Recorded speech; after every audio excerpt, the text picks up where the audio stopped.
ఓం నమో నారాయణాయ. ఓం మంగళం కౌసలేంద్రాయ మహనీయ గుణాత్మనే చక్రవర్తి తనూజాయ సార్వభౌమాయ మంగళం. ఓం నమో వెంకటేశాయ నమః. ఓం గం గణపతయే నమః. వాగర్ధావివ సంపృక్తో వాగర్ధ ప్రతిపత్తయే జగతః పితరో వందే పార్వతీ పరమేశ్వరో. ఓం నమః శివాయ. పరమేశ్వరాభ్యాం నమః. వీక్షించేటటువంటి నవగ్రహ భక్తులందరికీ కూడా మరి ఈ మాసం అనగా జూన్ మాసం 15వ తేదీ నుండి జూలై మాసం 16వ తేదీ వరకు కూడా సూర్యుడి యొక్క సంక్రమణం మిథున రాశిలోకి ప్రవేశం. అంటే సూర్యుడు ఇప్పటి వరకు కూడా ధనస్థానమైనటువంటి వృషభ రాశిలో ఉండి ఇప్పుడు ఈ జూన్ నెల 15వ తేదీ నుండి కూడా తన యొక్క మిత్రరాశి అయినటువంటి మిత్రుడు ఆల్రెడీ అక్కడ ఉన్నటువంటి మిథున రాశి వ్యాపార క్షేత్రము, మంచి కమ్యూనికేషన్ క్షేత్రము, అట్లాగే ట్రాన్స్పోర్ట్, ఇంపోర్ట్ అండ్ బిజినెస్కి సంబంధించినటువంటి క్షేత్రము. మరి ఈ క్షేత్రంలోకి రవి చాలా హుందాగా, హోదాగా, ఎంతో రాజకీయ లబ్ధితో ఎన్నో రాశుల వారికి ఎన్నో రకాలైనటువంటి మంచి అనుకూలమైనటువంటి పరిస్థితుల్ని కలుగజేసేటటువంటి ఈ యొక్క మిథున సంక్రమణం చాలా విశేషప్రదమైనటువంటిది. ఈ యొక్క మిథున రాశిలో రవి ఆరుద్ర నక్షత్రంలోకి వచ్చినప్పుడు, అంటే దాదాపుగా జూన్ ఎండింగ్ తర్వాత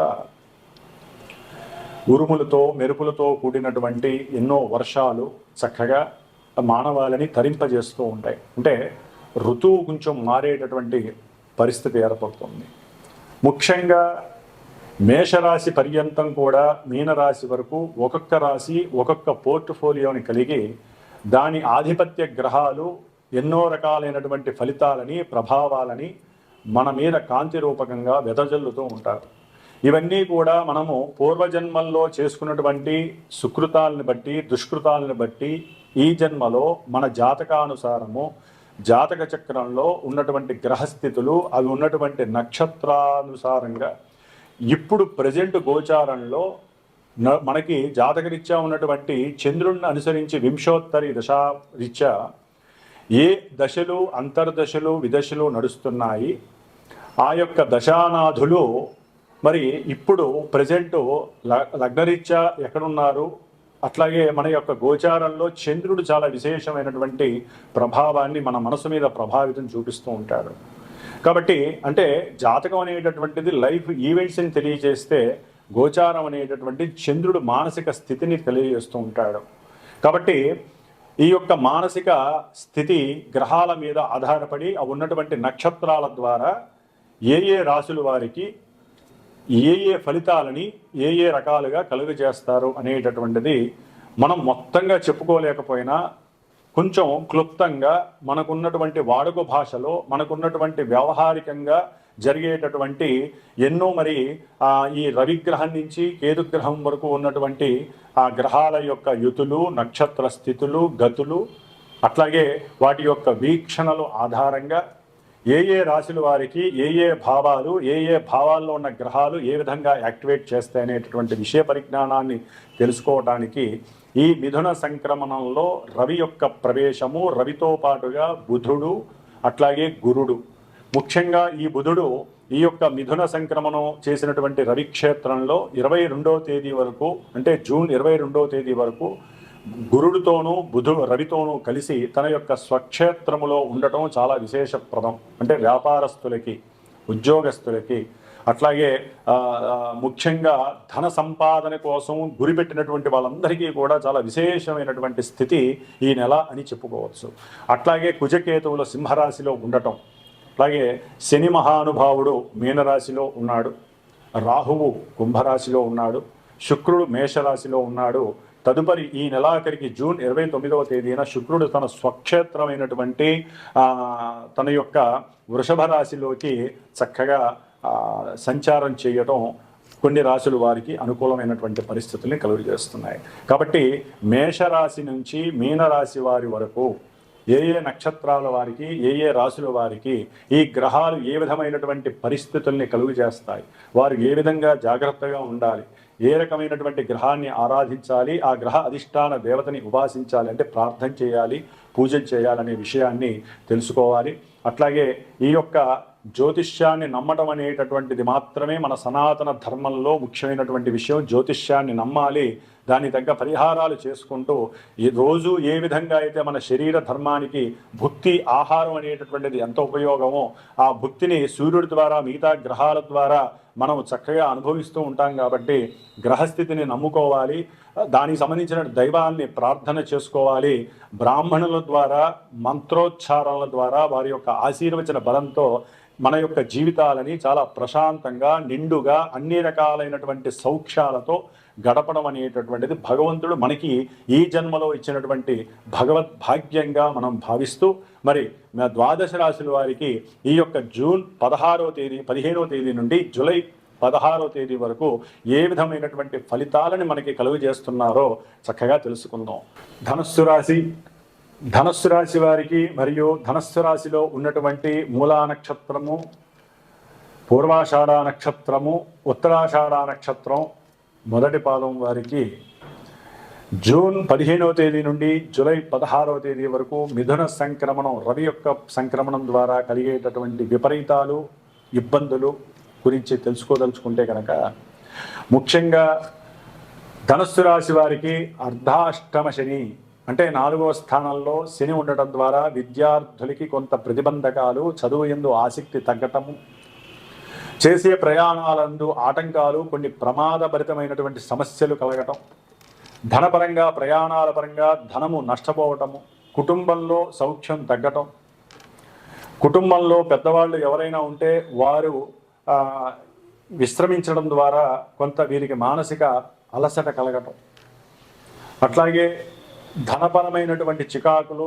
ధనం గురించి కుటుంబంలో కొన్ని బర్డెన్స్ ద్వారా వారు ఆలోచించడం ద్వారా కొంత అనారోగ్యాన్ని కొని తెచ్చుకున్న వాళ్ళు అయ్యే అవకాశం ఉంటుంది. అట్లాగే బంధు సహాయ సహకారాలు కూడా లభిస్తాయి అనుకుంటారు, బంధువులతో చక్కగా మాట్లాడదాం అనుకుంటారు, కానీ అది కూడా నెరవేరినటువంటి పరిస్థితి కలుగుతుంది. అక్కడ కూడా అన్ని ఆటంకాలే కలిగే అవకాశం కలుగుతుంది.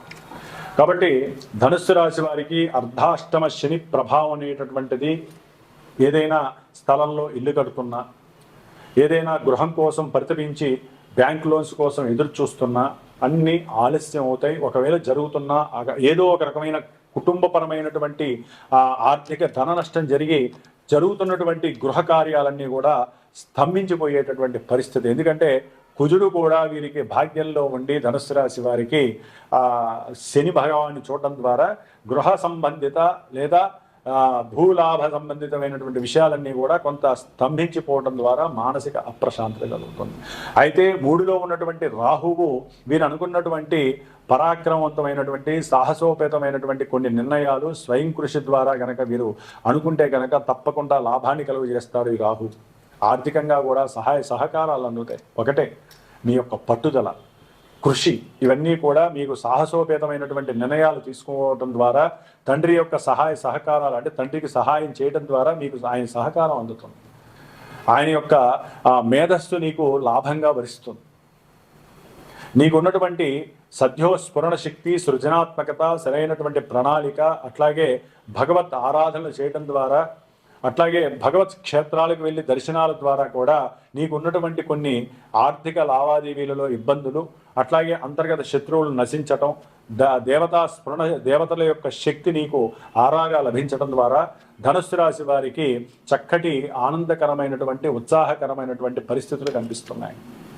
అయితే సప్తమంలో ఉన్నటువంటి గురుడు వీరికి అన్ని విధాల అనుకూలమైనటువంటి ఆత్మనిగ్రహ శక్తిని, పూర్వజన్మలో చేసుకున్నటువంటి సుకృత శక్తిని, అట్లాగే దేవతాపరమైనటువంటి అనుకూలతని కలుగు చేస్తున్నాడు. వీరి యొక్క స్వయం కృషి, సంఘంలో కీర్తి ప్రతిష్టలు, వీరు మాట్లాడే ప్రతి మాట కూడా సంఘం ద్వారా రిఫ్లెక్ట్ అయ్యి వీరి యొక్క వృత్తిని, ధర్మాన్ని కూడా వృద్ధి చేసేటటువంటి పరిస్థితి కలుగు చేస్తుంది.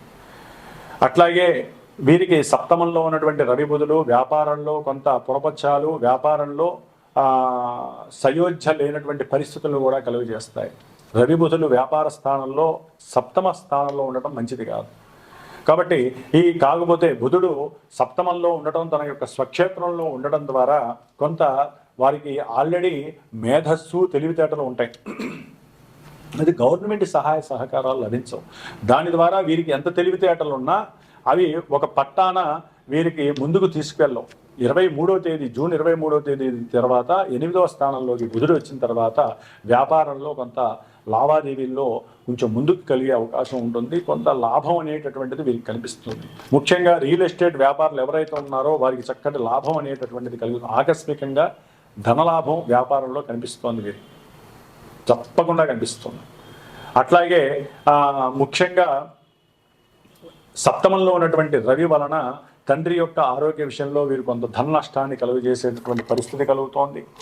సప్తమంలో ఉన్నటువంటి రవి వలన కొంత భార్యాభర్తల మధ్య సయోధ్య లేకపోవడం ద్వారా వీరికి వీరే మళ్ళీ సౌఖ్యాన్ని క్రియేట్ చేసుకొని తండ్రి యొక్క ఆలోచనలు, తండ్రి యొక్క మాటల్ని కొంచెం సహాయంగా తీసుకొని భార్యాభర్తల మధ్య ఎడబాటు లేకుండా వీరికి వీరే స్వయం కృషితో మళ్ళీ దాన్ని లెవెల్ చేసుకునేటటువంటి పరిస్థితి కలుగుతుంది. ముఖ్యంగా శుక్రుడు వీరికి 5వ స్థానంలో ఉండటం చాలా చాలా విశేషమైనటువంటి ధనలాభాన్ని కలుగజేస్తుంది.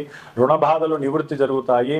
అట్లాగే శత్రువులు కూడా నివృత్తి జరుగుతారు. కుటుంబంలో ఎవరైనా వ్యతిరేకంగా ఉన్నా వీరి మాట వినేటటువంటి పరిస్థితి, వీరికి ఉన్నటువంటి ఏకాగ్రత వీరికి అఖండమైనటువంటి ధనలాభం కలుగజేసి, అంతకుముందు ఏదైనా స్నేహితుల దగ్గర వీరు తీసుకున్నా వీరు స్నేహితులకి ఇచ్చినటువంటి ధనము చక్కగా రాబడిగా వీరికి లభిస్తుంది.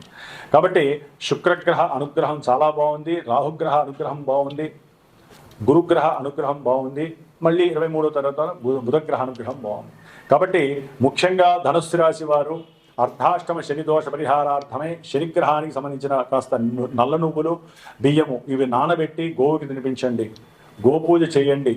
అట్లాగే ముఖ్యంగా హనుమాన్ చాలీసా ప్రతి శనివారము ఉపవాస దీక్ష చేసి హనుమంతుడికి దీక్షగా ప్రదక్షిణాలు చేయండి. చక్కటి విఘ్నాలు లేనటువంటి జీవితం వెళ్తుంది. విద్యార్థులకు కూడా చక్కటి మేధస్సు కలుగుతుంది. ఆటంకాలు విద్యలో కలగకుండా ఉంటాయి.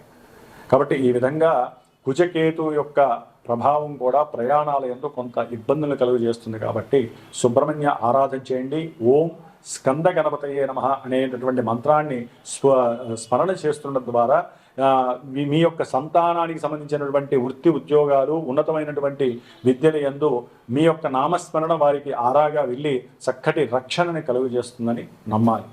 ఓం స్కంద గణపతయే నమో నమః.